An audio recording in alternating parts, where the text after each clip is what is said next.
नमस्कार दोस्तों, स्वागत है आपका मेरे चैनल धार्मिक कथाएं में। तो आइए आज हम मंगल प्रदोष व्रत कथा का श्रवण करेंगे। मंगलवार के दिन आने वाले प्रदोष व्रत को मंगल प्रदोष या भौम प्रदोष कहते हैं। इसकी कथा इस प्रकार है। एक नगर में एक वृंदा रहती थी। उसका एक ही पुत्र था। वृंदा की हनुमान जी पर गहरी आस्था थी।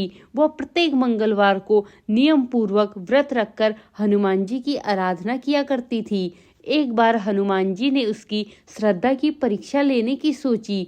हनुमान जी ने साधु का वेश धारण कर वृद्धा के घर गए और पुकारने लगे, है कोई हनुमान भक्त जो हमारी इच्छा पूर्ण करे।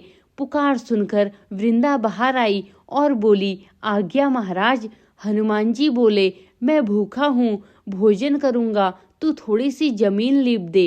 वृंदा दुविधा में पड़ गई। अंततः हाथ जोड़कर बोली, महाराज, लीपने और मिट्टी खोदने के अतिरिक्त आप कोई दूसरी आज्ञा दे, मैं अवश्य पूर्ण करूंगी। साधु ने 3 बार प्रतिज्ञा कराने के बाद कहा, तू अपने बेटे को बुला, मैं उसकी पीठ पर आग जलाकर भोजन बनाऊंगा। यह सुनकर वृंदा घबरा गई, परंतु वह प्रतिज्ञाबद्ध थी। उसने अपने पुत्र को बुलाकर साधु को सौंप दिया। वेशधारी साधु हनुमान जी ने वृंदा के हाथों से ही उसके पुत्र को पेट के बल लिटवाया और उसकी पीठ पर आग जलवाई। आग जलाकर दुखी मन से वृंदा अपने घर के अंदर चली गई।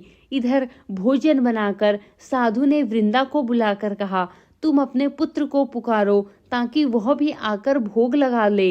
इस पर वृंदा बोली, उसका नाम लेकर मुझे और कष्ट न पहुंचाओ। लेकिन जब साधु महाराज नहीं माने तो वृंदा ने अपने पुत्र को आवाज लगाई। अपने पुत्र को जीवित देखकर वृंदा को बहुत आश्चर्य हुआ और वह साधु के चरणों में गिर पड़ी।